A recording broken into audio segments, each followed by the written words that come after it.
really cool. We are live. I'm Tone. I am talking with some actors that are going to share their journey with you, share some of their ideals on how they created their position to be actors. And I'm not going to talk a whole lot because I want this to go quick and smooth. Um, we don't have anybody in right now, but this is pre-recorded, so go ahead and start. They can catch the backup on the replay. Fair enough? Fair enough. All right, if you will, the first thing is share the link from the page, Facebook page on your page, so some of your people can chime in on you live while you talk. So all you have to do is just go to my page, go to my page. It's live on my page. And then click on it, and then share it to your page, and it will go live on your page as well. Okay. All righty. And hold on, let me get mine's going too. Are you seeing you yet? I see somebody just joined in.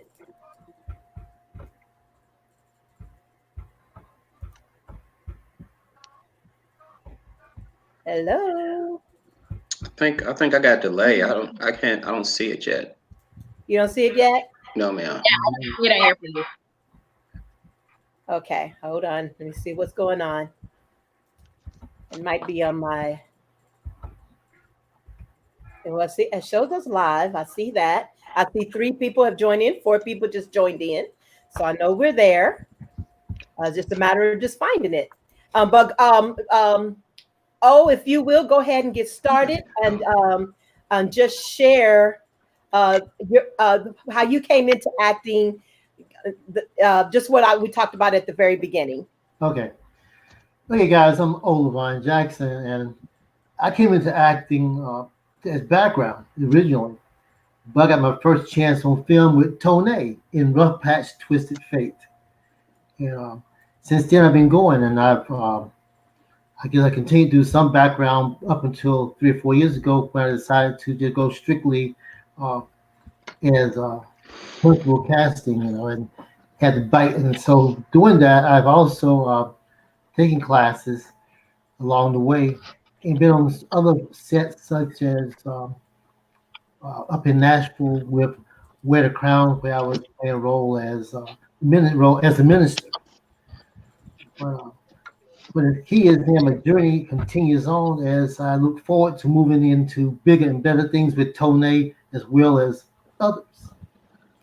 Okay, I'll pass the buck.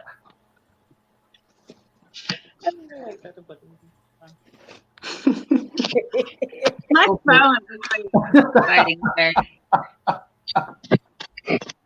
No, Okay. Here we go. I think we're good now. All good? Derron, you actually shared the old one. Oh, did I? Yeah. See, it hasn't popped up on me yet. Yeah, but I only see the old one too. I don't see the new one. Here we go.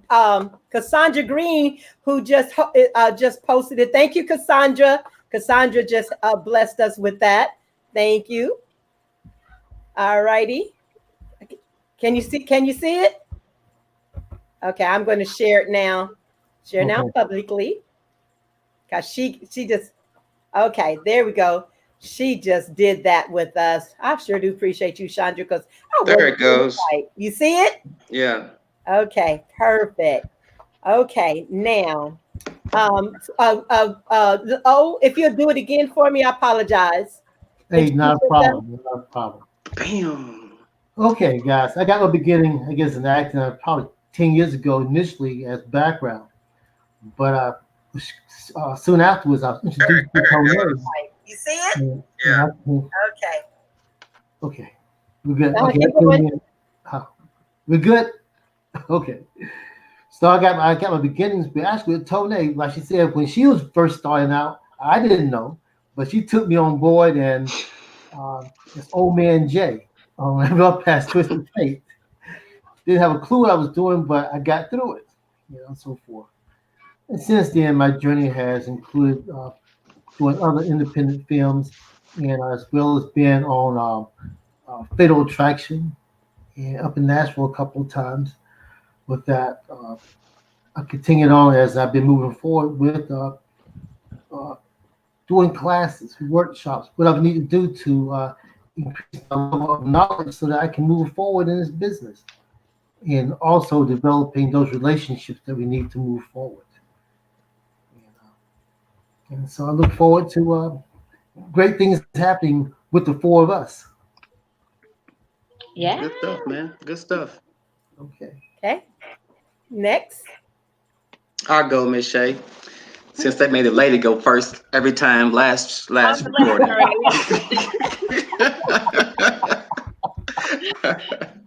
Well, I'm Derron Rowan. I am new to working with Tone with the Gavin Hook series. I come mainly from theater, and I probably got about 4 years in the game, so I'm a newbie. So I do a lot of. I started to watch a lot of movies and YouTubes to do my just skill honing on my trade to catch up until I can actually get into a school or take some, and I, work with an understudy to get better. So that's me. Okay. Well, I'm Victoria Stokes. Also, the last name is a little easier for people.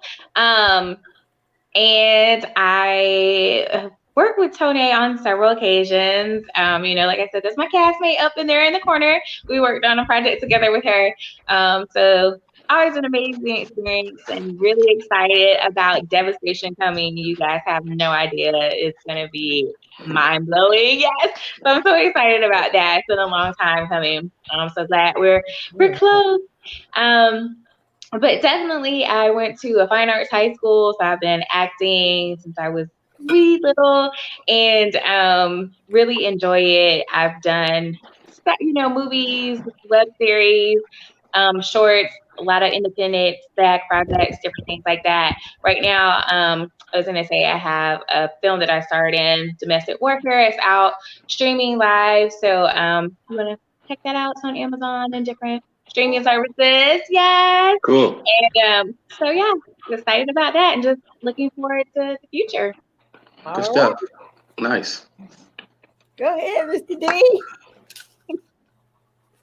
What? Uh, did you introduce yourself? Oh, yeah, I you did. did. I apologize. Yes, I ma'am. apologize. I apologize. Like what? I was multitasking, so I was slow on that one. Don't judge it to my heart. Okay, I'm trying to get. I want to do kind of some different questions with you guys because the first group answered a lot of those questions, so I kind of want to make this one a little more unique for us. So let's start with this question. What is something you feel your parents given you to sustain in life to pursuing your acting career? Oh, Ooh, that's a good one. yes, it is. Well, I'll start with this one. I will say, so I have a lot of support. My mom is right now like my biggest supporter, but it was a journey to get there. I think when I first was having the feeling, I was working in corporate America, and not feeling fulfilled, not feeling like I was following my passion. And I just was like, hey, this is what I'm going to do. I hope you support me. And at first, it was kind of hard. I think as parents, they have something that they see for you. They know that this could be a struggle. And, the industry is hard when you're trying to break in. But, basically, I had to relate it. My mom was a teacher. And I related it to her. It was like, you see how you are living in your purpose and you have touched students' lives and different things like that. And you're happy because you're living in your purpose and doing what you want to do. So that's what I want to do. I want to live in my purpose and do touch people through my art And so it took a little while because, like I said, she felt like, oh, we paid for your degree and now it's going to waste. But but now she's on board. She thinks she's my manager, and she is like really supportive, and even helps me with self tapes, different things that I have to do. So I would say she's my number one. I think when you see that the person is really committed to it, putting in the work, I think then the people that you love will get on board with you. So I agree to that for sure. Okay. And I'll go. Being an older newbie, my parents just jumped right on board. They was like, okay, if it's something you want to do, because I did try theater when I was in, I think maybe ninth grade. Just a brief stint. I tried for Nutcracker. Um, yeah, so I did it just for a brief moment, right? And then teenagers kicked in and just took me somewhere totally different in life. But so the last 4 years, my parents have been very, very, very supportive. And I'm gonna flip the question on you a little bit. What they answer a little bit is that seeing how supportive they were of me and the drive they installed in me to be the best that I could be, I use that same motivation for my two girls. You know what I mean? So I was able to uh, intake what my parents gave me and what they showed me, as a 50-year-old trying to act, to now my children, my two daughters. If you want to do something, go do it. If this is your dream to do that, go do that. You might, you're going to have some doors closed in your face, but that's okay. Just keep going. Just keep going. Because if you don't try, you've already failed. exactly. So I'm answering that twofold, just like that. They showed me, as a 50-year-old trying to act, to now my children. That's it for me. My two daughters. If you want to do coming from, go do it. If this is your dream to do that, go do that. Yeah, I'm a little. You're gonna have some doors closed in your face, but that's okay. Just keep going. On the Facebook window. Don't try. Huh? You got extra Facebook window open? I don't know. What was the question? Okay, we got it. We're straight. All right. Okay, parents. Well, I guess I'm the oldest in this group, but my parents, Just a little bit. just a little bit. Okay, growing up, they pushed me to the best I could. They actually, I think back, they pushed me to be myself, even as a second, like maybe third grade or fourth grade. I can't remember. They actually pushed me to go on stage as a mimicking the Beatles. I don't know which Beatle I was, but that takes us way back, doesn't it? But using the things that my parents taught me about reaching, doing the best you can, doing what you want to do, but in order to do what you want to do, doing what you need to do so you can do what you want to do. And that's kind of still in Denzel's words. But they've always encouraged me to move forward and be positive and do what you can do, not to, as Tony said earlier, not to pull other people down, but to reach back and pull other people with you as you're going along. And I take that into the acting world because I come out of the education world, much like Shay's mom. I taught for 31 years. So that's part of my journey, why I'm here. And my parents came out of the education world also.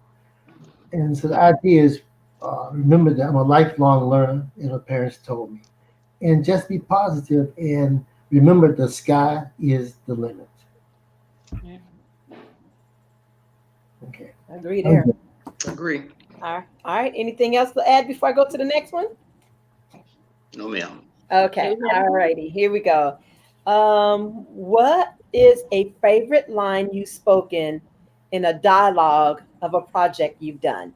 Whether it's a film or whether it's stage, it doesn't matter. Just what's a favorite line that just really stuck with you that you really liked that you did? Ooh. Jeez. I know that's juicy. That's hard. I know that is a hard one, but a good one. Yeah. I can't think. Well, I'm going to take a line from Gavin Hook. Okay. Yes. I know who you are and I know what you did. Mm. Good. Yeah, both of you guys, you know. Uh, That's a good line too. Yeah, I like that one too. I wrote it, didn't I? yes, Right, you right. did. I wrote that one.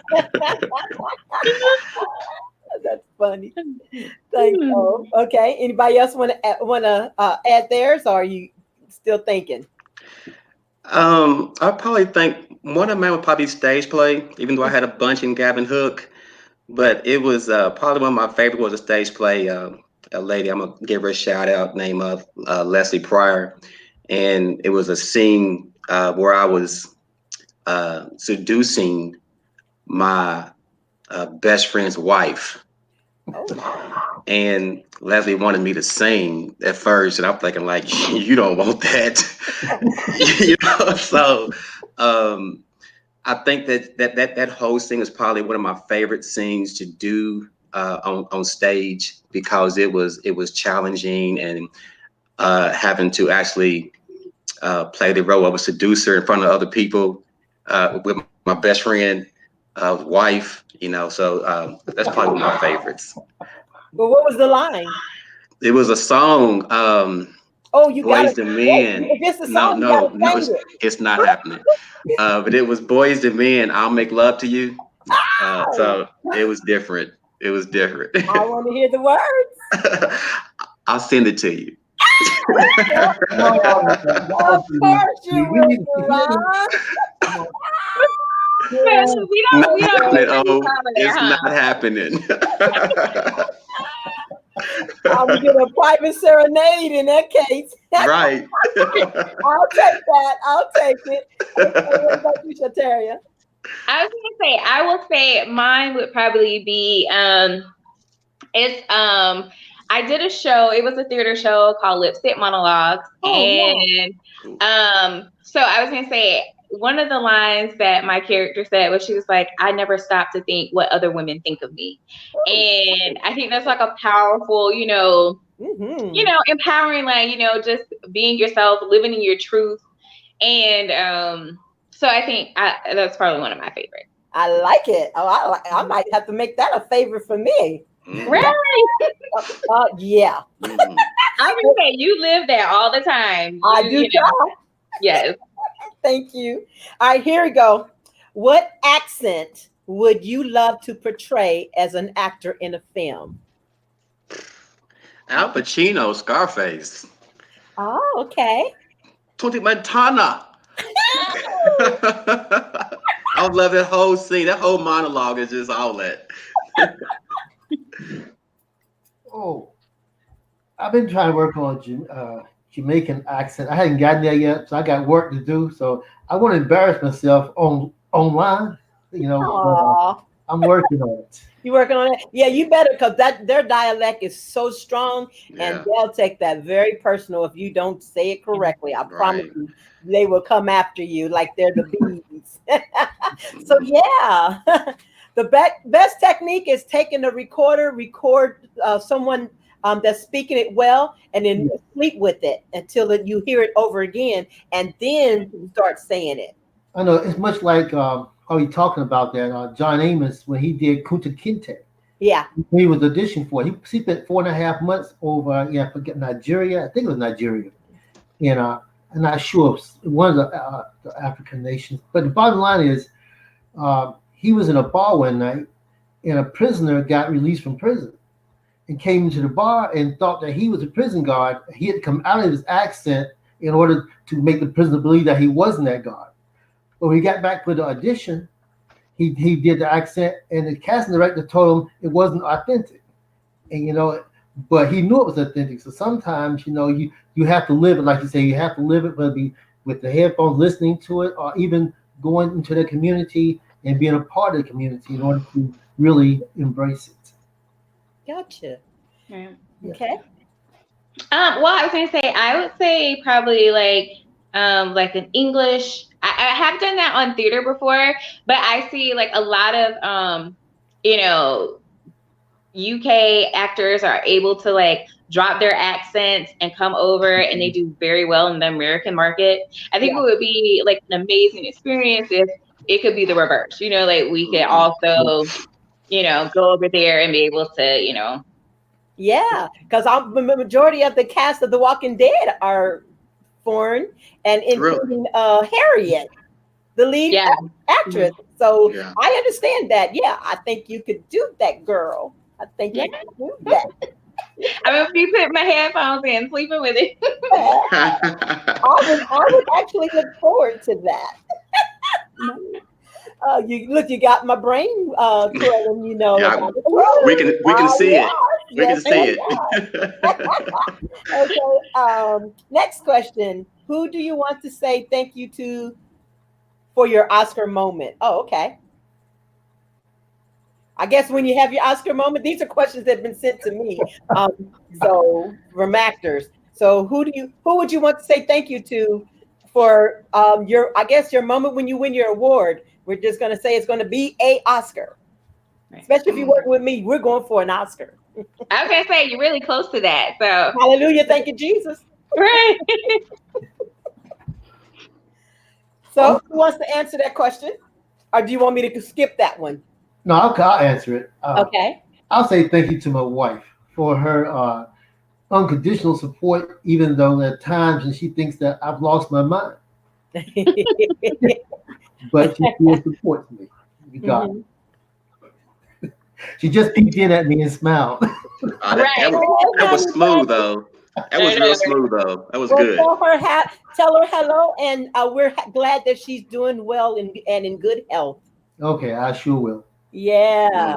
Anybody Mhm. else want to jump on that one?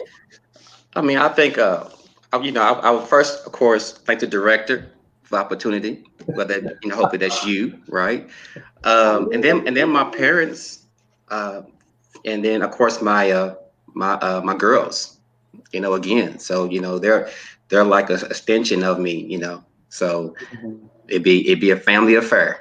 We all be Right. up there snotting and crying and everything same time. I was gonna say, yeah, definitely. I would say, God for giving me the talent and the the willpower to continue on because with this you do hit, like I think someone else mentioned earlier, you hit roadblocks and you hear a lot of no's, but I feel like even when you get to a point where you feel like you're gonna quit, he just will send you that message like, no, this is what I want you to do, keep going.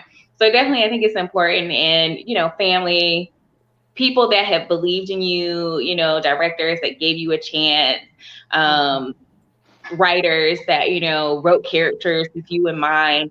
Just thank you, people who were a part of your journey to help you get to where you are now. Absolutely. I hear Totally you agree. there. Uh, okay. Oh, now this is a good question. What character was the hardest or the toughest for you to transition to? Can we talk upcoming projects? Whatever project it. Okay. Yes. Look, you're not trying to give too much away, right? I know. I had to pause and think about. Okay. Yes. Um, you know what? No, I'm gonna start with Gavin Hook because it was my first coming off the stage, and I remember remember the very first day was at the pier, Yeah, and how yeah, frustrated she was getting getting at us. yeah. Just because with theater, and Shay, I know you said you do theater. It's a lot of selling. With your actions, and I didn't understand beats. And the counts and the pauses. And I can remember you on that rock, just said, okay, listen, just give me some direct. I thought you was going to send us home that day. I really did. The very first day of filming, I was terrified. So I'm going to say Gavin Hook, just that first week of just trying to understand what was really going on with camera versus stage and projection. So that'd be my answer. Just the difference between the two, trying to, and then going back from Gavin Hook to stage. they were like, D, what's wrong? I'm like, but I just learned this. Oh, hold Right. on for a sec. Let me go back. So yeah, it's different. Yeah. Yeah, it is two totally different worlds, what you have to project for theater and TV. But I do feel like, and I don't know, Sonia, you can say this as a director, what do you think? But I've heard from a lot, like, if you have a theater background though, you can do anything. Like, it's easier to pull you back than it is, Right. I think, theater is like a good training ground I to think serve. every actor must do at least two things: work on stage and work behind the camera as a PA, so that you'll understand what it's like to work behind the scenes on the set. Mhm. So you know what it takes to put that project together, and to work on stage, because stage builds confidence. Stage hones your craft to where you know how to study and know your lines, because if you're going to be on stage, you better know your lines. Yeah. Right. There's You no know, second takes. there's no second chances at all. So those are two major things I think every actor should do. Period. Because yes, it is a transition from stage to film, but from the stage to film, you already got what you need on the inside of you already developed. It's just a matter of just toning it down. Yeah.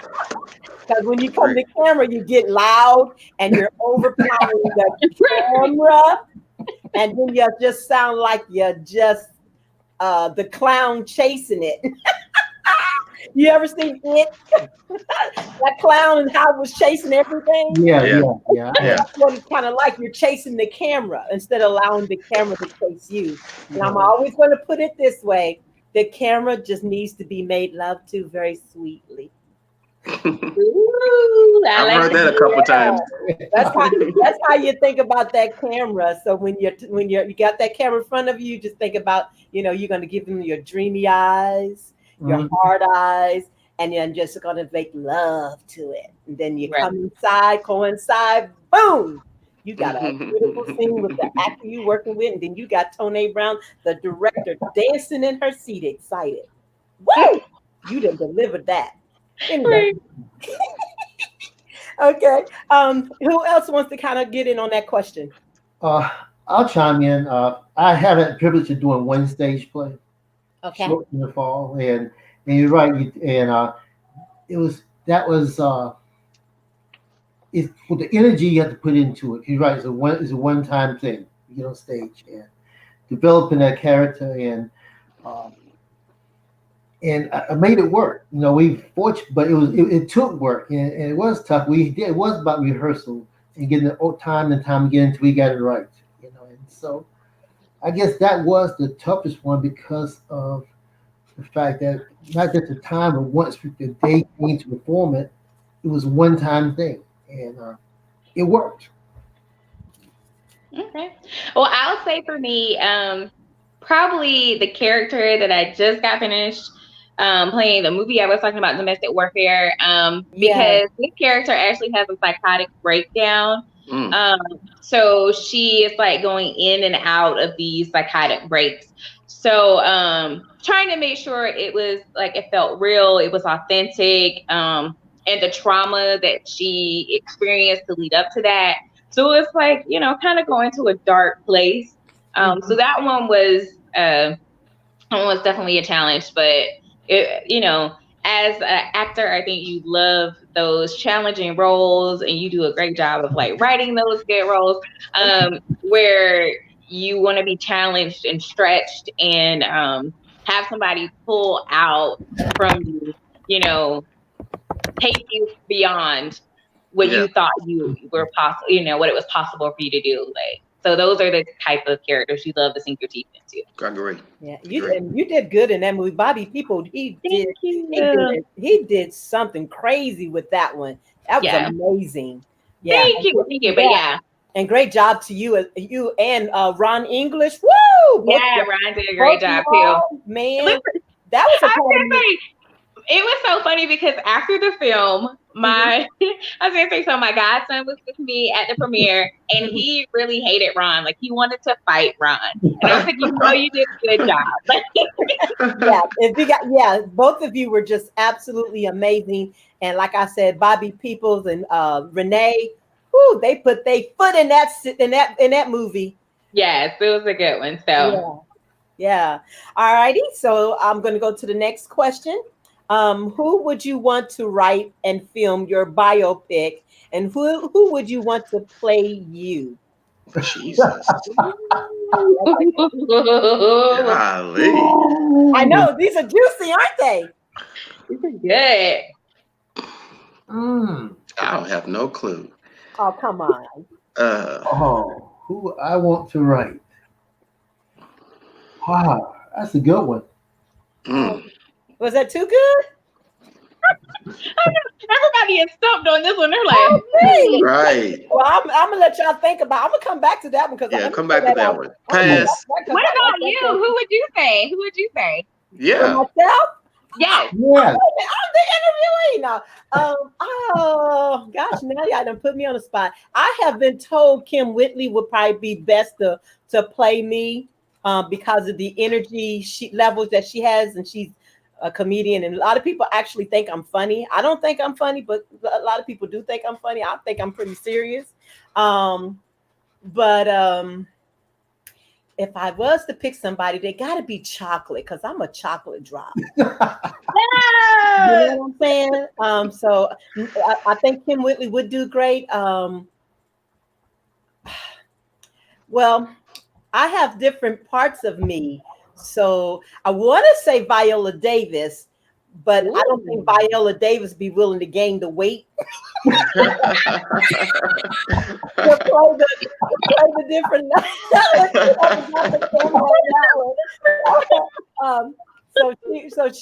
So she wouldn't work. But I think who would probably be fantastic, and she could just wear a fat suit. I'd be okay with that, and that would be Jennifer Hudson. Because I know that she would be able to deliver my emotional, talented side. Because you don't hear me singing, but I sing a lot on my own. So if she was like to do some of like my behind the scenes, she'll be able to carry those tunes better than I do, shower or not. But I think that she would be able to deliver that director because you guys have worked with me, so how my whole demeanor changes once I'm on set. Yeah. and I'm not saying that I'm hardcore, but I'm so focused in and intense that I think she would probably be able to deliver that part of me. Does that help? Mm-hmm. Now get the thinking. Who is it going to be for you? Okay, well, I got one. Okay, fantastic. LL Cool J. Ah, okay. Yeah, there you go. Yes, I think he could pull it off. He got the six pack. I know. Oh yeah. I know, and those guns too. That's right. Better know. And you'd be on set with Jada. Well, we already know what he was like on set with Tuesday, so we probably shouldn't bring in no Jada. Oh, Lord. I'm throwing a note on you, huh? That was funny. But that was I said, you always be dogging with me. There you go. Jesus. I think, well, she's just starting, but I think she's very talented. I don't know, Ryan Destiny. It made me think about it. She was in Star. She's on Grownish right now. Okay, I know what you're talking about. Okay, yeah. But yeah, she's very talented. She I think she's coming up in the game, but she could play like I think she would be a good person. I think she'll be a good you too. Now that you brought up her name, awesome, nice. Woo. Okay, all right. Well, then I guess we'll go to the next one because clearly Derron ain't thought of nobody yet. Right, you had time. Come on, dude. I'll come back. Okay. This is a good one. 15 seconds. Describe yourself as an actor and go. Derron, I think you need to go first on this one because you didn't even Oh, answer. okay. I was waiting on. Oh, he did so much movement. I thought he was going to go. No, you. Um, uh, as an actor, smart, witty, coachable, directed, easy to be directed, I guess. Um, serious, versatile. Um, 15 seconds over yet? Let me see. 15 seconds, not 50. Okay, I'll go. Okay, I'll go. Flexible, dependable, I'm a team player. Okay. Shay? Since we put Shay up, I'll go to Shay. Right. Okay, that's fine. I was gonna say, passionate, dedicated. I'm gonna say, open-minded, like willing to, learn and listen. And I was gonna say, I very I guess someone else said it like a team player, but I feed a lot of the energy of the other actors. So I love to have that, that camaraderie and bond with the other actors, like on and off screen. Okay, I like that. All right, next question is what is your dream actor or actress you like to perform with? Jeez. Am I throwing some trick ones on you? I mean, I would love to work with the best. I mean, Denzel to me is still number one out there for me. Okay. So for me, it'd be Denzel. Okay. And then on the female side, I would Taraji Henson. I mean, I just love her versatility. So that'd be my two. Okay. Yeah. Well, okay, I'll go. On the male side, I'll go with Samuel L. Jackson. I choose Sammy because he's himself. And guess what? I think we come from the same plantation, Jackson and Jackson. Okay. I'm not sure which field my actor. I got two or three, and names are bouncing around in my head. Okay. I'll come back to it. You sure? Okay. Well, for me, I would say I really like Reese Witherspoon. I think she has a good range where she can be lighthearted and funny, but she can be serious and dark and gritty. So I think she's an amazing actress. Angela Bassett is amazing as well. She has like a huge body of work. So I would say those would be my top two. Yeah, I would have to agree with you that too. And to my surprise, with Reese Witherspoon, Jennifer Aniston. Right now, they got this new series. I can't think of it's called, where they're working in a newsroom together. But the way they work together, that series is really, really good. The Morning Show, that's what it's called. So if you ever get an opportunity to Netflix it or Hulu or whatever, check out The Morning Show. That thing right there will keep you up all night long. Okay. Because you're not. I was going to blitz it for a few days, but it was so good, I ended up watching it over a 24-hour period. Yeah, that's how good it was. And I would fall asleep and then wake up and play it over because I was scared of what I missed. That's how good it was for me. Because it was just really, the storyline was really interesting, and their performance was just outstanding. I really enjoyed it. So that's one that you're going to put on your list. I was gonna say she has one with Kerry Washington on Hulu. I have not watched that yet. I heard that one makes you upset. Yeah, it's good. It is good. Yeah, it is good. Okay, I got that on my list to watch. But yeah, I heard that. I said I'll watch that one later because if it's going to upset me, I don't want to watch it right now. Yeah. There's enough going on right now, right? Yeah, I got to when I watch movies, I got to make sure I can mentally handle them. Okay, who is your favorite actor? Let's read this one. Well, I guess it's kind of bounce off of that. I'll just go ahead and read it. Who is your favorite actor and the performance that made you take notice that influenced you to become an actor? Phew.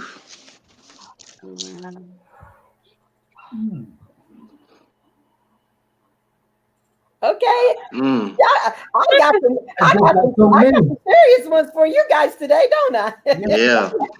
I remember we got off easy on the last round. Like this was I know. Oh my God, my bad. Should I just go back to their questions? No, but I'll go with this one. I'm gonna go for a different actor we hadn't brought up, Morgan Freeman. Okay. I guess because his background, you realize, he started in the 70s, but realized it wasn't until his late 40s before he got his big break, driving Miss Daisy, and so forth. So I guess I use that as inspiration that at this point in life that I want to move forward in acting. Okay. I 2 years ago when I started working with the 12 Wise Men, they made me the driver for Morgan Freeman and for Sean Connery. Okay. And so I picked them up from the airport and drove them around Atlanta while they were working on one of the projects. Right. And so we're not supposed to talk to them, but they kept making me talk. Right. And we got the talking to the point that Morgan tricked me and caused me to lose my strain of thought. Yeah. And he was telling me the direction we were supposed to be going. We ended up actually lost. Oh wow! And so we ended up actually late to production. Oh boy! But he felt so bad that he sent me this big, huge basket of all kinds of bath stuff, perfumes, food. It was crazy. And he's like, I didn't mean to get you in trouble. I'm like, you almost got me fired. I bet. I bet. So he actually. At first he joked about it, but when he saw it got serious, because he likes to play and joke a lot.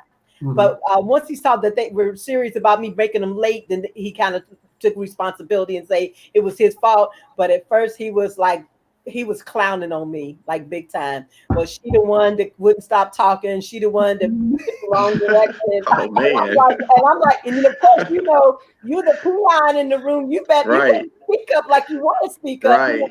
But I was sitting there and I was giving him looks like, is he really throwing me under the bus like that? And then he starts laughing and he's like, don't worry, I gotcha. And then that's when he came and told what really happened. And then he just sent me a really nice big basket. But driving both of them was a lot of fun and very interesting. And I tell you, when you get around actors you don't like that, you don't want to talk because they got so just won't listen. Man, they got so many nuggets, and they helped me to become more well-rounded to how I cast by being with them. Who to really waste your time with and not to waste your time, and what to look for when you're working with actors on set. And so that's what made me become a lot more serious. I was already kind of serious the way I cast anyway, but that really helped me to decide, you know what, I'm going to stick with what I know and I'm going to incorporate what I learned from them. And I'm not going to settle for anything less to who I cast and how I cast, because what I've come to terms to understand is when I cast whoever I cast, that is the definition of what my project's going to be like. And if I don't cast it right, then that project can go nowhere. So I have to cast, to make sure that who I'm casting is really right for the project that's going to take it somewhere. Because if I'm going to go Oscar, I need actors that love what they do enough to commit to the character, enough to commit to my style of directing, not looking at me as a woman director, but as just a film director to get the story delivered. Well, I mean, that's important because if you make the wrong decision, then you just set your whole project back. Mm-hmm. And then it can also, it can do ripple effects for not only their career but also your career and with your investors. So you have to make that right decision in Thank in you. the Thank you, beginning. Miss Griffin. I was gonna say it's all about energy, and I know that's why I said you want to make sure that you're trying to make that connection with other actors and the director, so you're open to be directed and making their vision. You guys are on the same path with the vision for the character and what you're trying to bring to life. So. Yeah, exactly. Yeah. Anybody else want to kind of ping pong on that one, or you want to go to the next question? And Derron, if you got to go, you let me know because I don't want you to be late. I'm okay. You okay? Okay. Yeah. What steps have you taken to educate yourself to hone in on your acting skills? Go ahead, Derron. D, you going? I think it's time for Shay to go first. I mean, Okay. she's been like just been back I here don't chilling. You know what I'm I saying? I don't mean, know. I just think you're back here just chilling. Down, I down, don't girl, down, I'm girl. not going first. So for me, I feel like it's really important to always stay engaged in what I'm doing. And I like what Tony was saying too, because I do feel like being involved in all aspects. So I've done some writing, directing, behind the scenes, producing, PAing, all kind of things, so you can get a feel of how all things work. Because I think when you're an actor, sometimes you can be single-minded if you're just thinking like, I got to remember my lines, I got to do this. But if you see how everybody has a role to play, and it's important. Time is money. You need to be on time. And why? Because it can set everything behind, or you only have so much time in a location.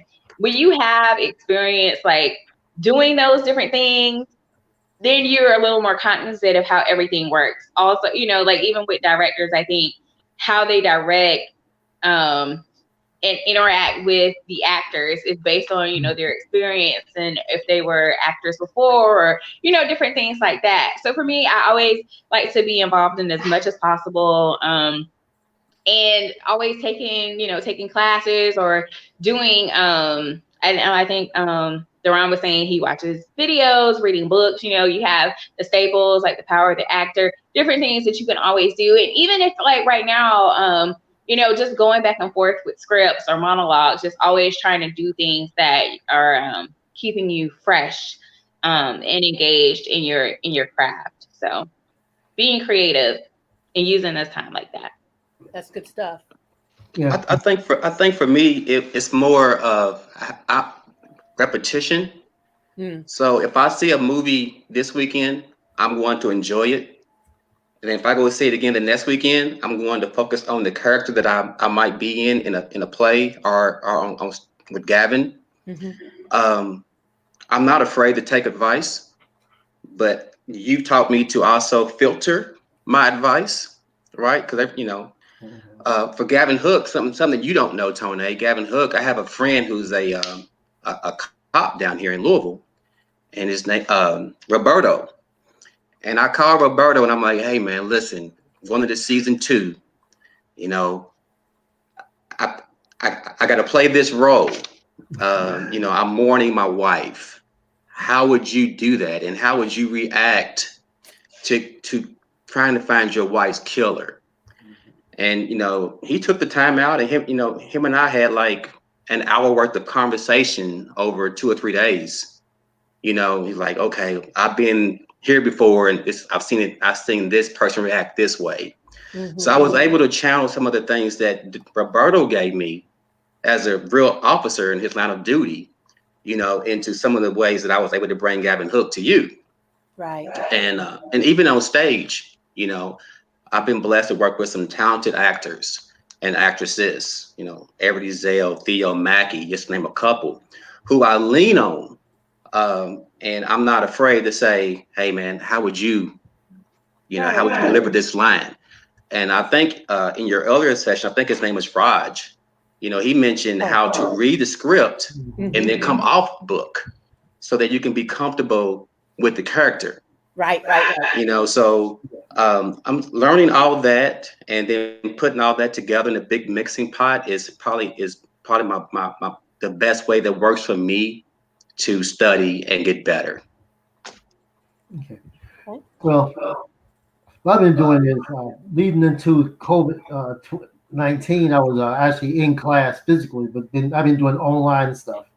Oh, Yeah, but also being creative. A couple of challenges, creating my own monologue. And actually using it as an audition piece. And like I say, being creative like that, it does help you embrace the character.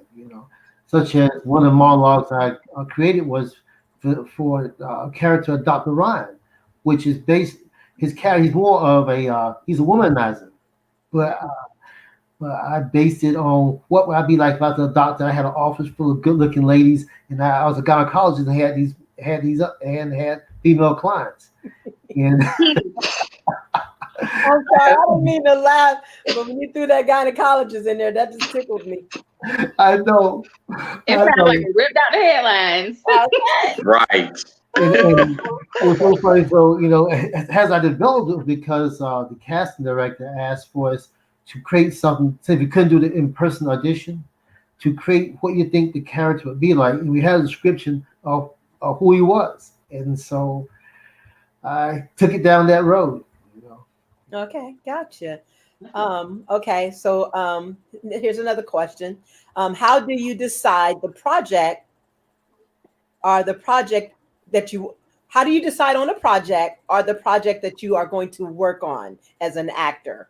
How do you pick and choose which one is okay for you to accept and hone your craft with?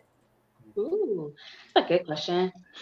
I would say for me, I think early on, maybe you are more open to kind of taking on as many things as possible. You're just trying to get your feet wet, trying to get experience. I just say for me personally, as like moving forward, I want something that's either going to be challenging to me. It has to be a project that I believe in. I have to believe, um, in what the project is, like I said, or it's taking me in a different direction, like something that I haven't done before that I want to explore, like, oh, this is a sci-fi project, this isn't something maybe I would normally do, but I'd like to explore that. And so I'm always looking to diversify my portfolio of what I can offer and the experiences, as far as like an actor, what I can do. So those are important to me. Like, I don't want to cause I feel like when you pick a project, you want to be able to devote your time to it. You want to commit to it. You want it to be something that you're proud to share. Um, so I think it's, you just want to make sure for me, it's either something that I feel like I believe in the character. I want to, I think this is a message that needs to get out, or something that's going to help me diversify, from something that I haven't already done. Gotcha. Okay. I'm gonna piggyback off of Shay. It's about diversity, and so something that I believe in, something that I think that in real life it would fit me. Whether it be a doctor, a minister, maybe that crime boss, or maybe even the villain. You know, I'm just learning how Or to. that doctor. Yeah, doctor. I'm sorry. I'm sorry, yo. It was too good. But It that's was. okay. It was in my head. I was just trying not to pull it out. That's okay because guess what, guys? I actually have played a doctor before, and on money back guarantee, where uh, I was taking out organs illegally and helping sell them on the black market. And you find that on Amazon Prime. Okay. It's crazy. So, We'll look for it. okay, but the biggest thing is that looking for a character that I can embrace and it be me, and and like I say, 10% of the character of what's on paper, and the other 90% or so is who I am. That's the key. Okay. Um, that question brought a question in my brain. So this kind of question is coming from me, and that is, as an actor and a character you get, what in a character do you feel that you would like to play that will pull out of you that next level performance? because you and I get ready to work together. So that really made me curious on you, Shay, and that is what because you've done a multiple diverse of different characters. So what will be something in a character that will make you feel like you're pulling something new out of you? There you go. I know I'm deep. Yes. Whew. I know. I'm like, I need to chew on that one for a minute. Okay, while she chewing, either one of you want to address it? Go ahead, O. Oh, okay. Oh, throwing it on me. Okay. I know you wanted to Okay, guys. I'm up for the challenge. Okay. Repeat the question again, though. Oh gosh, that was so Okay. in my brain. Well, I know it, right? What do you feel as an actor to work to be cast for a character to pull out of you that will help you hone in on your character to pull out a whole different level for you? So you've worked different, you've played different characters, whether you've done it on plays or whether you've done it on stage. What character or what performance do you feel that you would like to play that will bring out and take you to that next level for yourself? Okay. I think it'd be that character that actually has some very highs and some very lows. It's just he's that antagonistic person, but at the same time, he's that person that maybe just is a loving person. But I have to be able to pull out. I say like more like a Godfather figure, almost like a Ridley, but uh, more that person where um, I just can go from being that, like I said, that very loving person, to being that very uh, antagonistic or the very cruel person that doesn't care. I have no soul. Wow, no soul. That's deep right there. Yeah. Okay. Hmm. Well, I know Shay is going to be the star of this question, so I'll go ahead and go next. I would, I would maybe a role like what comes to mind for me is like the role of John Q. Oh, Where he's the a loving loving father. father, and he has to make a choice to do right or wrong, where the means of justifying the ends in the situation. Mhm. I think that would be my kind of character for that. To pull the best out of me. I always give my best, but to answer your question, I would like a role like that where it was a challenging, emotional, and physical role at the same time. Well, you're going to get that in Beyond. What's the next movie you're doing? Beyond.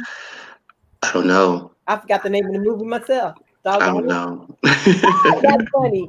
It's the Christmas movie we're doing. Oh yes, yes, yes. You I remember forgot the name the? of it though. I'm sorry. Look, I'm the director. I did too. I got so many projects, man. I can't remember them all. right. Because she got a lot to keep track of. Right. Oh man, I do. But Yeah. you know what though, Miss? You know what, Tone? Um, um, Charles. He Yeah. always, Charles always told me. I said, look at him as a mentor, and he said, "D, because I've had some roles that I've been offered that I've just knew wasn't right for me at the time, Yeah. image wise." Yeah. And he would say, "D, it's not what you get. Don't be so hungry to get what you just take anything, Right. but take something that you can deliver." Right. You know what I'm saying? It's not what you get; it's what you can deliver. And as I'm growing, those words that he told me last year manifest more now. Mm-hmm. You know what I mean? Because I don't, I'm just selective. Yeah. I'm not in demand. I don't mean it that way, but I don't have to take a certain role just to be say I'm acting. Right. You know what I mean? That's what I mean. Yeah, and I agree. And speaking on terms of Charles, because whenever I had projects that I had interest for him, um, he would be like he need to pray over, which is great. Okay, pray over it. But at the same time, you got some actors that their roles, they don't see them in roles that the filmmaker may see. And the character he played in as Bishop, that's one of the things I really, because even though he's a SAG actor and he's magnificent in what he does, that's the reason I took the time I did to push him harder than I did, because I saw something so great in him that I wanted to help him see, oh, you can go to a greater level than what you even know here, because he's a method actor, so he can take that so broad.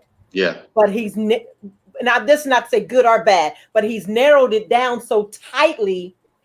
I wanted him to see that I don't want you to miss opportunities because you just narrowed it down to the method acting to the point that you can't see yourself doing so much. Because instead of me as a filmmaker categorizing him and put him in the box, he's categorized himself and put himself in a box because he's focused in on the method acting. And I just wanted to see him to do something broader. So I had written a script specifically for him, just so that way I could kind of coach him to see the potential I was seeing in him.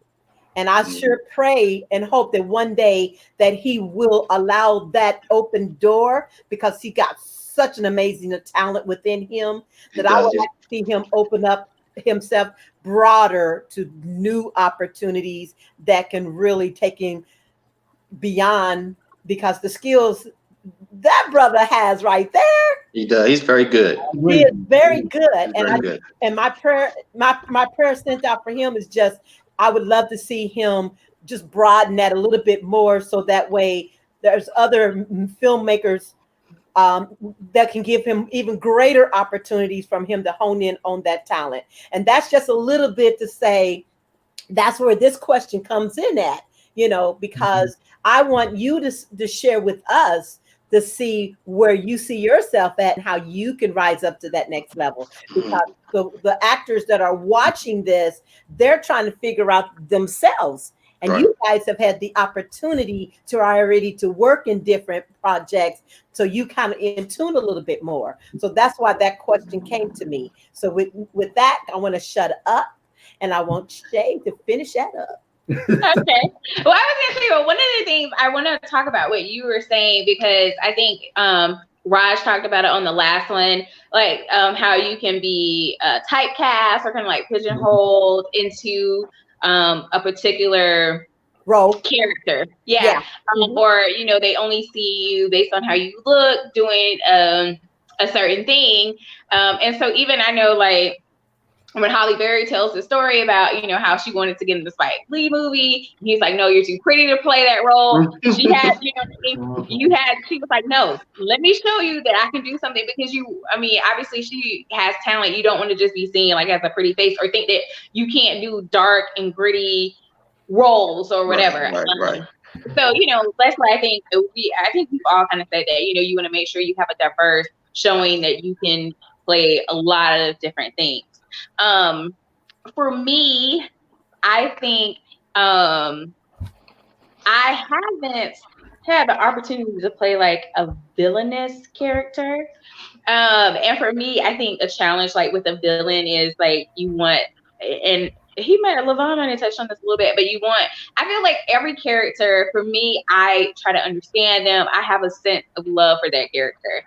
And so I want the audience to see a humane side of this horrible person. So I think that would be something that I would like to do. But I like, for me, I feel like if any character has that potential to do that. And I like working with directors like you, I would say Bobby, Carlton. They give you the opportunity to take the character. You give us these great characters that we can sink our teeth into and then make it our own. Like, we have flexibility to kind of work and grow the character together. Like, so I think having that freedom helps you bring your best self to the character. I agree. I totally agree. Okay, well, let's go into a little bit of some teaching thoughts on your perspective. Um, and I'm going to kind of piggyback the continuation of what we just said, and that is describe what your acting style is, and then how do you, um, your acting style is, and how do you, now I want to project is what comes to my mind, but that's not the word. How do you determine the performance and how you're going to deliver the lines that a filmmaker or director will give you?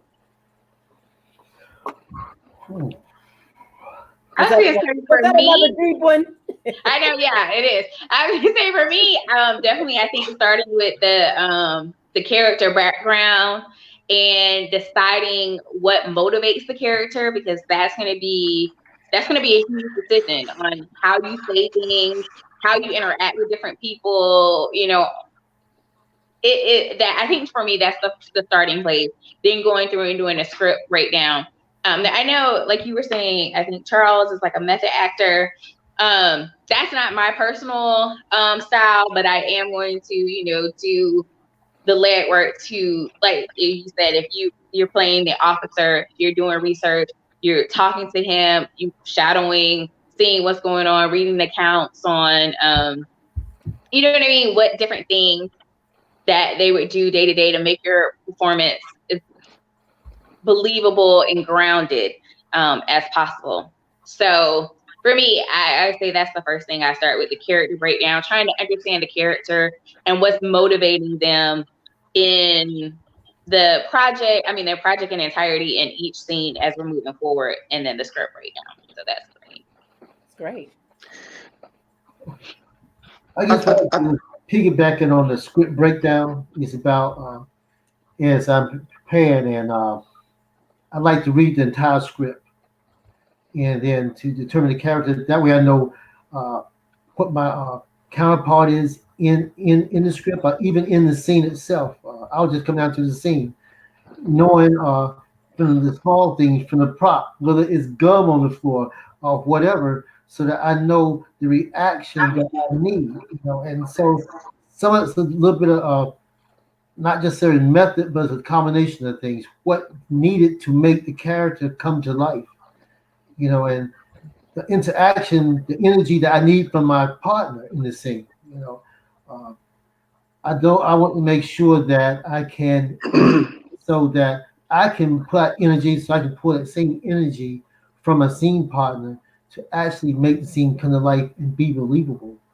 Um, and it's once again it's about being flexible, about bouncing stuff off the people that will be in the scene and scenes with you to understand where they're coming from, and they actually can add something to it to make your character come to life, much like Charles myself did in our scenes in Gavin Hook.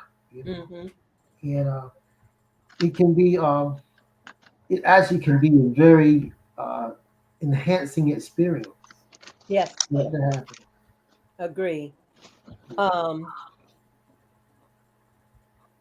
well, I think that going back to what Raj said again is learning how to come off a book. I mean that's really important because you really have to learn how to. I did a master class with I think Tone. You sent me a link early when you first cast with Gavin Hook for Viola Davis, and she was step by step how to read the script and how to break down the character and how to become the character. And at that time, I was also trying to do a stage play, so I took that learning to the stage play. And thankfully, I had a really good, again, producer, along with yourself, with Leslie Pryor, who gave me the freedom to get in the character. But now I've learned to ask the director, "What are you looking for? What is your idea of this character? What do you want me to deliver?" And so I'm doing a play with a guy now, and he says, "I want you to watch Gaslight, 1944 movie." I can't. I had to. fight just to get it, That's right? good for that one, huh? Yeah, because he said it's some mannerisms that this actor has that I want you to do. And he told me, he said, his name is Keith Anderson. He said, I want you to come out of Derron. I don't want to see Derron on my play. Boom. And it's the same thing, the same lesson that was with Gavin and these other things I've been blessed to do so far. It's just learning how to come off a book and putting your character to the side and becoming that character. And that's what I'm learning every day I study. That's what I'm learning.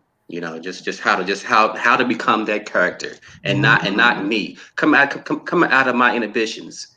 What's holding me back. What Derron wouldn't do might not be what this guy should be doing. And that's very important what you just said in a nutshell. Okay, I'm going to put in my little nugget. My little nugget is when you're thinking about the characters you're going to be cast for, you know, uh, uh, piggybacking on what Charles shared with you, don't be so quick just to take a role, just to take the role, and it is okay to ask about the character before you take the role, you know, and then take that role, that character, and if it's not defined enough for you, then you build your story of that character and then deliver that. Because even if you do that much, you give the director something to work with you. Because sometimes the director, they know what they want, but they're like you, they're not sure how to tell you. They're picking backing off of you. That's the reason when I direct, I usually ask you, give me 2 or 3 different ways you can perform it, so that way I can decide when I'm in editing which one I like. Right. So don't make yourself so stuck on this is how the character has to be.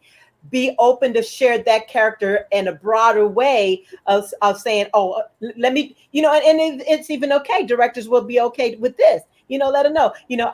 I read the script, I read the lines, and I think I understand the line you want. But if you don't mind, can I give you a couple of options that came across in my brain to be able to deliver it? You don't have to say it the way I just said it, but a director don't mind you sharing or changing, but it's just your delivery and how you bring it to the director, and that's another teachable moment. Don't come to a set with a director with all your knowledge of cockiness of telling them how to do their project. Especially to Tone Brown, because Tone Brown will just flip the script on you and send you home. Y'all laughing, but I'm for real. I know you. I know. I am for real. There's just a certain respect as an actor and as a filmmaker you've got to find the way to have so that you can work well together. It's not to say, oh, you can't have anything to teach or bring to the table. It's just your deliverance. We just have to learn to communicate with some humbleness all the way around towards the actor as well as the filmmaker. Everybody has put in their time, their energy, their strength, and whatever hard work they've had to do to get where they are. So don't downplay anybody just to get your point across. Does that make sense? Yeah, it does. And I think that's I'm sorry, Tony. That's one of the things I took away from your earlier session with the 3 you had earlier was, it's a team. I cannot shine O or Shay and expect the project to be the best project. You know what I mean? Sometimes, I need to be quiet and let Shay deliver her line and then me play off of our connection. And I learned that in the kitchen scene with Tuesday, because Kim is phenomenal. And, you know, just working with her and just allowing her to give her lines and me, and it became a natural dialogue instead of like a script dialogue. And then once you slow down and got with the beat, Right. it really worked out. Yeah. Right. So that's Exactly right. Go ahead. Go ahead, Shay. Well, I was going to say that's one thing that I think is very important. Kind of like what you were saying, why it's important to maybe have explore different aspects, of the set everybody is necessary to bring it Yeah. to life. It's not just the actors, it's not just the camera, it's so many moving parts. Like if you don't have the lighting right, if you don't have the sound right, if the wardrobe isn't right, the makeup isn't right, and or catering, everybody, anybody that's playing any kind of part is making sure that it's the best production that it can be. I would And agree. everybody's job is just as important as anybody else's. And you can't do it separately. You need everybody, and everybody, To helps work make it together. successful. So Agreed. Oh, did you want to throw something in before I throw in this next question? I'm good. Okay. That's good. All right. So now we're going to go into teaching, Mm. sharing your thoughts on your journey. So the first thing is, what advice would you give to an actor, a teenage actor to an adult actor? I always say the same advice round from me. It don't matter if you're a teenager, a kid coming into this, or if you're adult and a seasoned adult. You still have to hone in on your craft, understand who you are as an actor to present the character. So jump on in, guys.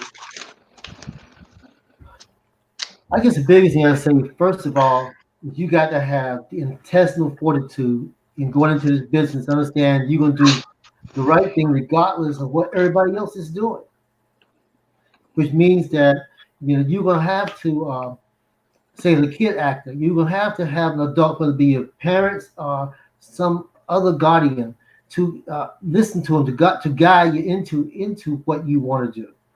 Uh, if you are an older actor, you got to be flexible enough to take advice, and not want to take yourself outside the box. Much like I had to do, being coming from the classroom to being a sports official. I'm always in control of things. Things got to be done a certain way. Understand that when you come into this business, you don't put yourself in this box that you naked yourself on the stage, more or less. And it's okay to allow yourself to be judged and take what you can use and use it. If you can't use it, then let it go and move on. I would say you definitely have to have, you have to be steadfast. This Mhm. has to be something that you love. It can't be like, yeah, I mean, because you Mhm. deal with so much and it's so hard. It's filled with rejection. So it just has to be something that you love and you want to keep going no matter how hard it gets. Mhm. You're dedicated and you're steadfast in your journey with this. And for me, also, I think it's very easy to see people around you doing different things. Like, don't try to compare yourself to anybody else. Focus on your Exactly. journey and, build that. And, if you can learn from someone or, that take the good, like you said, kind of like take the good that you can, but don't try to compare your journey or judge yourself against someone else.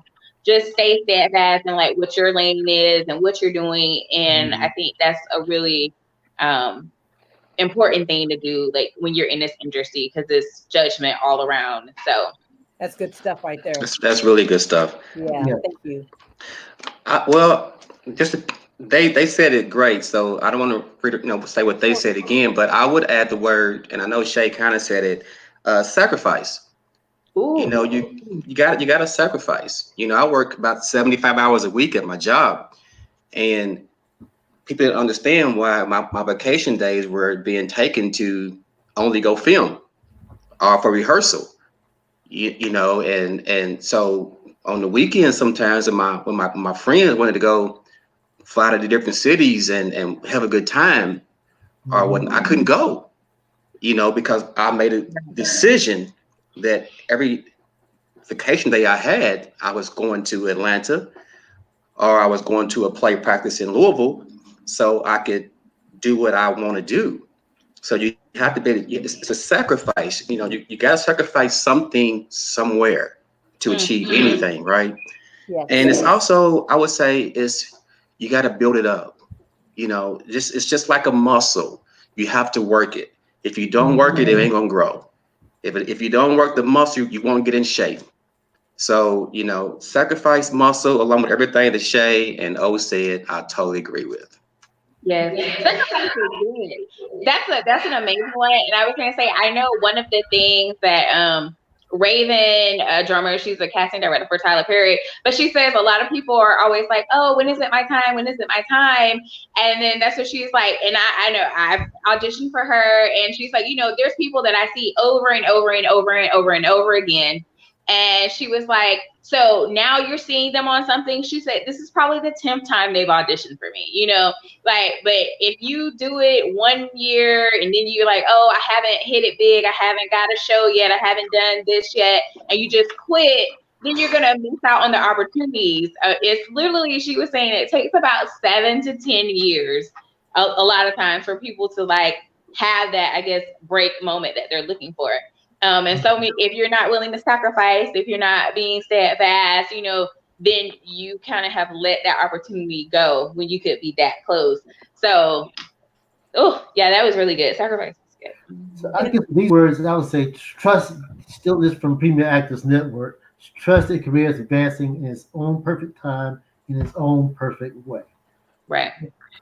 And that goes on both sides. And a lot of people see what I'm doing, but they think that, oh, I just suddenly and miraculously walked in and became a filmmaker and I'm succeeding. They're not realizing I've been in this thing for years. Did nobody know my name? Did nobody know who I was? But I was out there writing and filming all along. It's just now my season has starting to manifest all the seed planting I've done early on, all my personal sacrifices.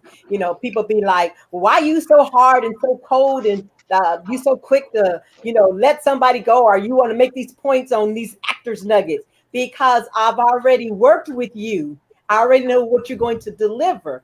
So, so that's I'm specific on how I cast, because I want to make sure that who I'm casting has put in some of that sacrifice too, because if they have, in some form or another, they're going to have some appreciation for the position or the opportunity. You have so many people that just say, cast me, but you ain't even auditioned. You haven't even submitted an audition, but you want me to cast you. That ain't going to happen, and you think because you're pretty or you got a fancy way about yourself, divalicious, you got a muscle body. I'm not looking for your muscles, and I'm not looking for your pretty. I'm looking for, can you act? And that's my bottom line, because your pretty can't deliver my character. Your muscles can't do nothing for my characters. So I need to know, can you act? And can you deliver a character to make me believe it? Because if you can make me believe it, then I know when we're on set filming that you're going to be able to make that scene believable for the viewer. And when I cast and when I write and when I produce a production, I am producing that production for a viewer. That's the end result of that. Yes, I want to go to the Oscars. Yes, I want to win an Emmy. Yes, I want to be known. Tone did a great job on producing the production. But truly, the bottom line is that viewer. Because if you don't have the viewer enjoying what you put together, you ain't got no production in you. Right. Out there. And you know that just from yourself. Because when you watch a project now, you deciphering it. Decipher it. Am I saying it right? Dissecting, yeah. Dissecting it, yeah, to the point where you're breaking down what that actor's saying, what that scene, what the director did. Because I've been watching how everybody has gone in on Tyler Perry's last movie, on all the mistakes that were made.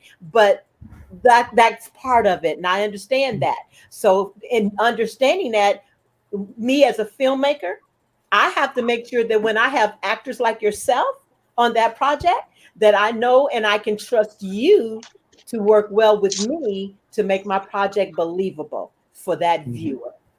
And that's the bottom line. I don't like that you don't like me, but I'm not going to stop doing what I'm doing to get you to like me. Right. because it is a business. And if you want to be in this industry as an actor, you have to communicate like a business person as well as a performer. Yeah. Are we on the same page there? Yes, we are. Yeah, Okay. yeah. All righty. So, some tips on how to get your brand out there for other filmmakers to know about you. What can you share? I'm learning. I'm writing. Go ahead. Tell me. Oh my God! Please I don't. guess Well, I will say, I think it's important, in a way, like your work will speak for itself, but how you behave on set, what you deliver, if those filmmakers talk, especially like, let's say if you're somewhere in Atlanta, it's a small circle.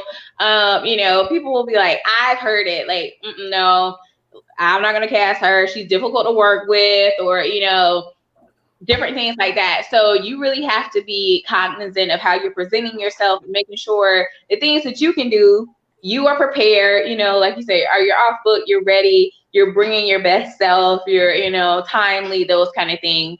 But I think your brand will speak for itself if you are putting out good content, working with you know good people, and they will share. A lot of times they'll be like, oh, well, I saw you in such and such project. I've had people reach out and be like, oh, well, yeah, I'm interested in working with you since I saw you in this. So just, that's for me personally. I know there are a lot of people that are much better with like social media branding than I am. That's probably something that I like lack on. But for me, it's just putting out good content and being presenting my best self when I'm going and participating in different projects. And piggybacking on that, that is right. Presenting yourself in a good light, and that goes back to social media. What are you? If you're on social media, what are you putting out there? You know, you can't put BS out there. You got to show who you are, because in talking with other actors, and even in a webinar I was on a couple of days ago, they talked about where directors and producers will go back and then look at your social media just to see what type of personality you have. And if you out there with the naked booty pictures showing your muscles or whatever, they will, like Tone said, they will, they'll say, nope, they're not good for us. And that go back to the drawing board. And that might be, and you might be the person that had made it to the final round. And that go back and bring the next person in, you know. And basically that came from oh gosh, I was with a webinar with actress and a casting person from LA a couple of days ago, and that's what they were talking about. So I guess for me, it's everything you all said, and just not being a disturbance on set. Directors, whether you're on behind the camera or you on theater, you have so much other stuff going on. I want to be the person you don't have to worry about. I want to be on time. I want to come. If you say I want you off book on this day, I want to be off book on that day. If you tell me, hey, let's do it this way, and I think Cal said it. You know, if you're on your third take, you need to back up and say, okay, what's wrong? Why am I off centered right now? So you don't continue to be a problem, for the director. Because everybody gets tired at that point. So everything that Shay and O said, and I would just say, just being professional. Be a professional on set, yep. on and off the set. Okay. Well, I'm going to give the filmmaker perspective on this one. Be a promoter. Promote your product. Yeah. Promote the project that you're working on. You ain't got to put no comments on it. You ain't got to be like somebody's brilliant or any of that kind of stuff, because we really are not looking for you to tell us how brilliant we are. We just really want that project out there. Right. And so it'd be good to just, if you see your project, post it, repost it. If you have some scenes that you videotaped, that will put it at a bright light, then share it, because I know everybody has a camera and they're videotaping or taking pictures. Share those things. Some filmmakers don't like you to, so you can always check with them and see if it's okay. But me, I don't care. Put it out there, because that's putting the project out there. So when the project's ready, guess what's going to happen? They're going to be like, oh, I remember so and so posting that. Let me check Mhm. this out. So, and I always tell people there is a method to my madness. You may not like all that I do, but I got here for a reason. Hmm. People are wanting to work with me for a reason. People are Mhm. recognizing my projects for a reason. I'm working in California for a reason, so take light to that and see if there's something that I got going on that can help you grow. You may not be able to work with me on a project, but it can make you grow enough to work great on somebody else's project, because I can't cast everybody. As much as I would love to, I can't. But here's my tip, and this is just some tips that I shared when I sat with some filmmakers. Um, so be creative in finding ways to market your talent, building your name as a brand. So as an actor, your name is a brand. Your face is a brand. Use it. That's going to get, because Hollywood is looking for you right now. They're looking for new faces, to work as the young people, with the older people. They need you. And with Hollywood changing the way it is right now, um, even the Netflix, the Universal Studios, the executives of those studios, CBS, NBC, all of them, Disney, they're looking for you. And they're paying attention to us indie filmers to find you. So look at it as a bigger, broader picture than just you by yourself. Because when we mention you or we show them our project, they're writing your name down, then they're going to your page and they're looking to see what you're posting, to see what you're like. If you got that it factor to say, oh, you know what? I am going to go ahead and pull that person and work with them. And then when they pull you, because I've had one actor that I worked with, that they actually pulled, and they have that actor right now in training, learning how to work in the industry. Hmm. Yeah. So they're looking for you. So don't be posting. Yeah, he's right. Don't post your booty. You don't have to post all your family, whatever going on, you know, Mhm. share those things, but share more of your brand of, why am I actor in this? And then share do more monologues of yourself and post them on. It's not just the scenes of a film you've done. You can do monologues and you can post those monologues, and then show your range by just doing a Denzel scene or a Viola scene or a Holly scene, or a Meryl Streep scene. It's not always black actors.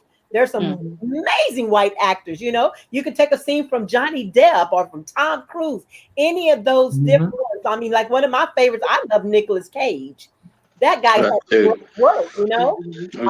So you can take something from all these different actors. And I always tell my actors before they start working with me, go study Sidney Poitier, Cicely Tyson. Yeah, go there and come on up. Marlon Brando, Right. Paul Newman, Robert Redford. Those actors were there. They started way then, and that their talent can be brought forward through you. The other thing is create a website, create your own Facebook fan page, and build on that, and start showing all your business acting stuff on there. You can put a little bit on your regular page, and just keep your page personal if you want. But but the most thing is create a fan page of your name as an actor, and then promote everything about what you're doing on that page. Every project, behind the scenes, your headshots, your body shots, put everything on that fan page, because and then every once in a while, as much as often, post that on your page to lead other people to that page, so they know where to go and look for you. And that page will literally become your audition. Mm.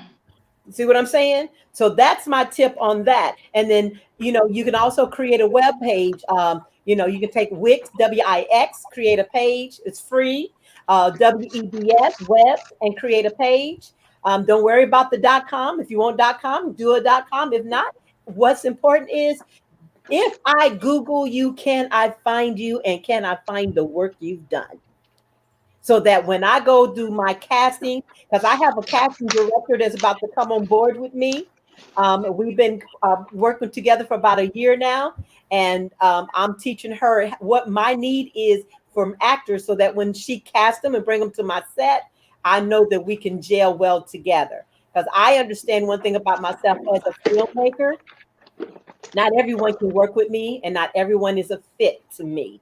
And I have to go through and wean them out, because every actor thinks they can do whatever with you, but not always the truth. And then the other thing is, submit your audition whether you think you're going to get that role or not. Because if you at least submit that audition, your name is in that bucket. And if another character comes up on that screen project that they might want you for, you may not be that lead, you may not be the role that you wanted, but they'll call you and say, "Hey, I have this other role. Would you be interested in?" So I've had that happen. see what I mean? So you got to be mindful to broaden yourself that way as well. And then trust and believe in your talent. Confidence in your delivery of a role means more than your skills. So you got to learn to do that, because whether you're good or not good, you can always get gooder, but you can always get gooder with the person you work with on set, whether it's with the actor or with the filmmaker. And Yeah. you have to come with an openness to that, instead of coming with the ego thinking you know it all. That's it in a nutshell for Tone Brown. I like it. Anybody want to feed off of any of that and share your thoughts? Uh, Oh boy, you said it was well. I got That a was good quiet stuff. bunch.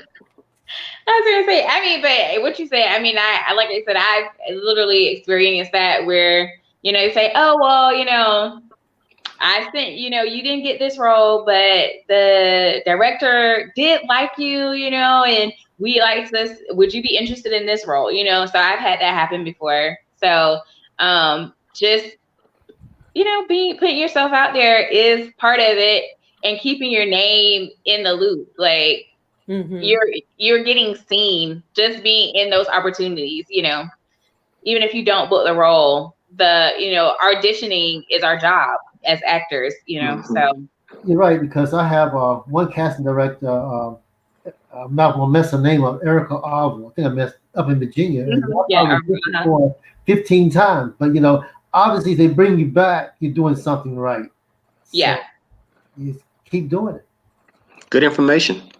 All right, so now I'm going to wrap it up with these last three questions in combination. Answer it in what order and however you want to. And that is, what do you recommend as far as workshops are different ways that you can learn acting, or get or perfect your style of acting? Describe what your style of acting is, and what do you do to get into character for a role that you've been cast for? Do I need to do that again? Yes. Yes. Okay, I love it. Okay, recommend a workshop or writing tips on how to hone in on your skills, whether it's a class, a trainer, or a YouTube channel, or something that you know of, to how an actor can get their information out there to be recognized, to work with new filmmakers. Describe your acting style, what you feel you've learned about yourself, and how you deliver your performance. And what do you do to get into character? And if you need me to repeat as you start, just say, "Hey, read one of those again."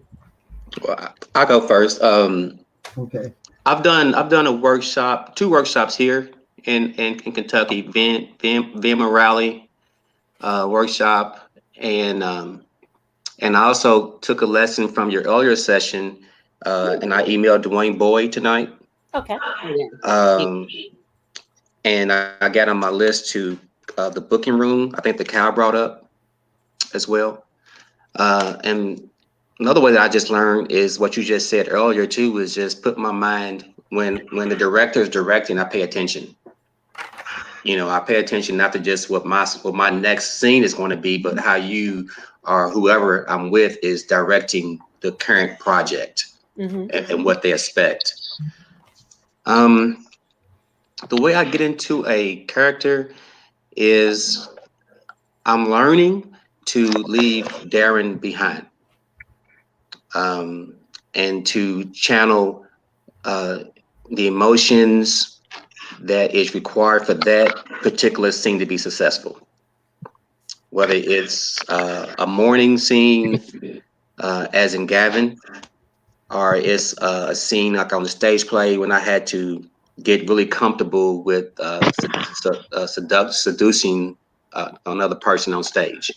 You know, I think I shared with you one of the ways I got in the scene with Gavin was I watched a clip with Will Smith when his daddy came back and his daddy left him.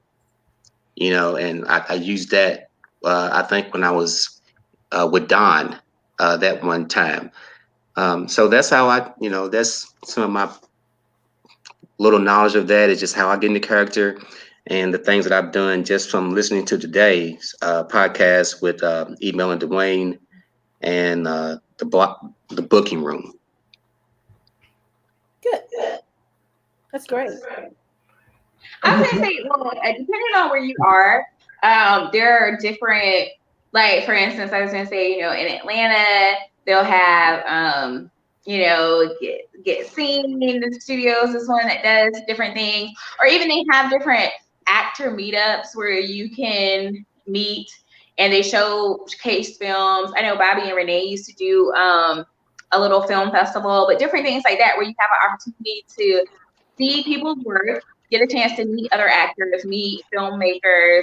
I was gonna say the green, the green room. I think they do. They were doing something, where they were doing new filmmakers. They were showcasing different things. So going to those kind of events, just being out there, mingling, meeting people, have your cards or whatever, so you can stay in contact with those people and see when they're casting, when they have different things going on. And I think it's a great opportunity too, because you get a chance to see what their work looks like. Before you work with it, you can see if it's something that you're interested in being a part of. So I think those are good. Also, I think you said Dwayne, and I said get seen is a good one. But even I would say, I think if you have another actor friend, even if you guys just get together and run scenes and give each other feedback on monologues, different things like that, that's a great way to do things as well. Always just making sure you're always staying active and staying. I agree with what Shay said. Something I started doing last week, being on quarantine lockdown, was just creating monologues. Just trying to find different ranges, facial expressions. Um, you know, that just what you just said, Shay. That's what I'm trying to do. I started doing last week. Just to increase my own range. Exactly. I was saying that's what me and my friends have been doing that. Like you say, you'll send them on a walk, give me some feedback on this. What do you think? Be raw with it and give me your honest feedback. What do I need to do better? Did you believe the character? You know what I mean?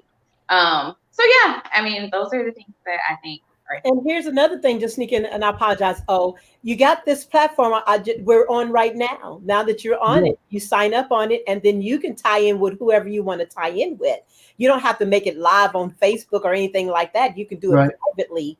And then, like you said, you send off your dialogue to your friend. You actually can do dialogue live like this and then feed off of each other. And like that. then create where you can a scene where you're actually working together with that person that's on the face with you. And then that gets you to work with your beats with that person. And that's a good thing. That's a great idea. Yes. Yeah. And So this platform here, Zoom. You can do Zoom, or you can go to meetings, any mhm. one of those platforms, and you can just they're free, and you just sign in and you just work. You just pick who you want to live feed with and feed off of. You know, like you like working with Clark, so you can like tie in Clark, Charles Clark on live feed and just bounce off of each other, stuff like that. Our O and you workout buddies. Yeah. That's a story behind that. There's a Oh, story yeah. behind that. You can bounce off of each other. So take advantage of these type of tools that can bring you together live together, and that way the quarantine that we're on is not as difficult because you have still that connection we need with Right. each other. Does Yeah. that make Right. sense? What I'm sharing? Oh yeah. Oh yeah. Yep, Yeah. and seeing these opportunities are free. You don't have look. I just did this Facebook because I know a lot of Facebook people are always seeking give me advice. So I thought this is a way to share the advice, but it don't always Yeah. have to be live. Or I don't have to be live, and it don't have to be on Facebook at all. Our social media. That's true. I'm conferencing with my mentors every day, just Okay. like this.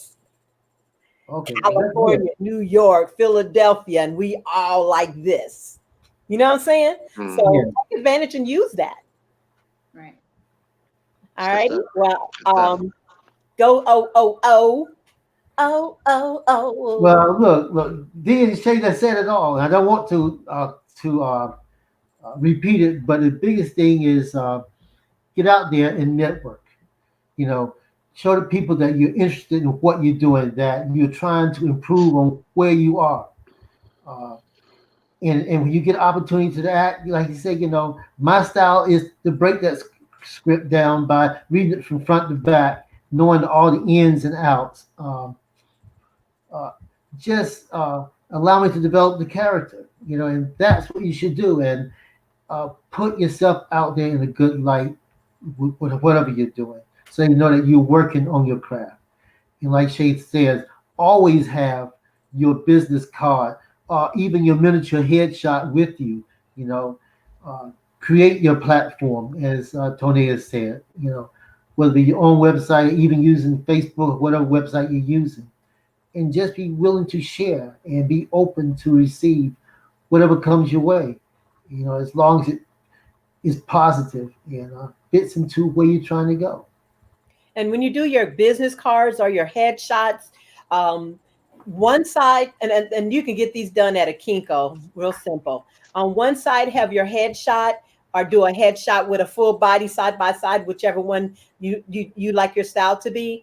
But do a picture headshot, and on the back of the picture, have all your bio information on there, as your resume, so that way when you hand that out, you got one thing you're giving someone. Because if you come into Hollywood and you go with a filmmaker, you need to be able to know how you can communicate fast, because they're constantly moving and they're Yeah. constantly doing things, and they don't have time to read all your stuff.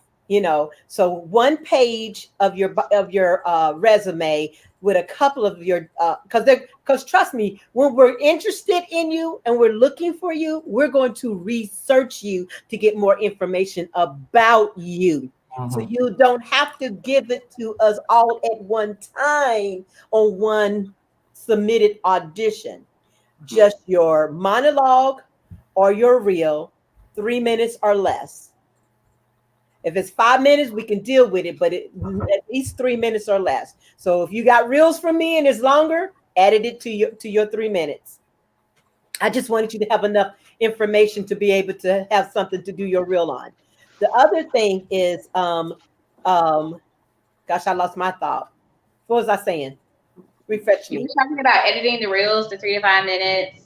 Don't give all the information at once. Okay, and then yeah, because what I'm trying to do is give the tip out to you, and whoever's going to be plugging in, watching this, whether now or later, and that is, we got to find a way to get you to think like Hollywood actors are thinking, having everything ready and prepared, because you're going to have uh, a whole different change coming across Georgia. Because a lot of the things are coming towards Georgia, and with Tyler Perry's studio there, it's going to become a little more broader. And I like to see you guys more ready. And I didn't say this on the other one, so hopefully people tuned in on this one to capture it. And that is that you need to have your stuff ready, because you're going to be in the mix of millionaires looking for things, and you're going to be mix of filmmakers, directors, executives, and investors. Either they're going to do it to you, invest in you in whatever capacity, or they're going to invest in whatever project that you're working on in whatever its capacity. But the money is coming in, the projects are coming in, and you need to be in position and ready. So then when you decide you're going to mix and mingle and submit, you're submitting the proper information correctly. So don't overwhelm that filmmaker or that director or investor or studio with a whole bunch of stuff. Just determine what can you provide that going to really define you as an actor. The best picture you can provide with nobody in the background, nothing else in the background, and with no other people, because you're not trying to audition with those people that's in your picture. You're trying to audition you, so you got to have a good headset. Your resume needs to be fine-tuned. All you need is to tell a little bit about who you are, what you've done, and what your end result is. You're looking, have a mission statement for yourself, and Hey, let that mission statement also become part of gotcha. your um, elevator speech about yourself. Because when you get around these filmmakers and directors, they don't have time to hear your full story. So you need to be able to be in the mix of a filmmaker and be able to tell them not only that you're an actor, what type of actor you are, and then what your end result to what you like to accomplish as an actor. And your elevator speech has to be at least 1 minute, no longer than 3 minutes, because after that you lose their attention span because they ain't got time. Does that make sense? Oh yeah. Yeah. So I just want you to be ready. Be ready, ready, ready, because there's things coming down the pipe, some big things that I'm learning about, and I'm trying to be part of that big thing too.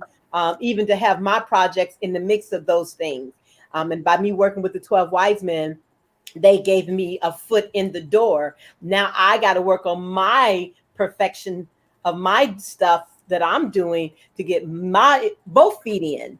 So don't think it's easy for me. I have to work and improve myself just like you do. Okay. So we all in it together trying to move forward. So if you're cast on one of my projects, thank you. I appreciate you being part of it. And I just pray that something that I am doing, God will open up the door that will be a step into you getting where you need to be. Um, look into Christopher Nolan out of Chicago. He got some amazing things going on. He's a fantastic director. He's got Yeah. things on TB1, BET. I mean, he's doing great things. So, submit for some of the stuff that he's doing. Um, okay, I can't think of her name. White. Her last name's White.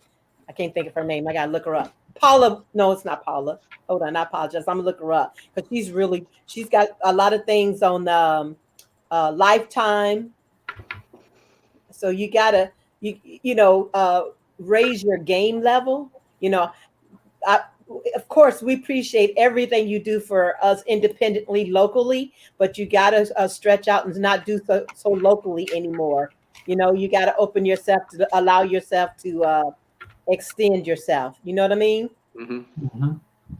And that's all that I want to do is just help you get to a whole new level so that you can do more than what you're doing, and it don't stop at me. There's plenty of room for everybody. So I just want you to win. I love y'all. Okay. I do. I love y'all. I can't find her name, so I apologize. I Is it Princess? Are you talking about, is Princess White? uh-uh. No. She posts on my stuff all the time too. I'm looking over on my feed. Okay.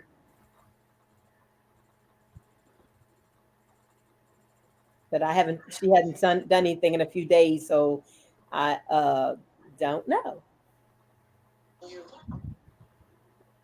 I just remember it's white, but I can't remember her first name right now. Of course, when this is over, you'll find her name. I will. I will. That's how it always happens. But she does a lot of faith-based film. Yeah, so yeah, she's not been on in a couple of days, so I don't see anything, and she Okay. hasn't posted anything on me in a while. So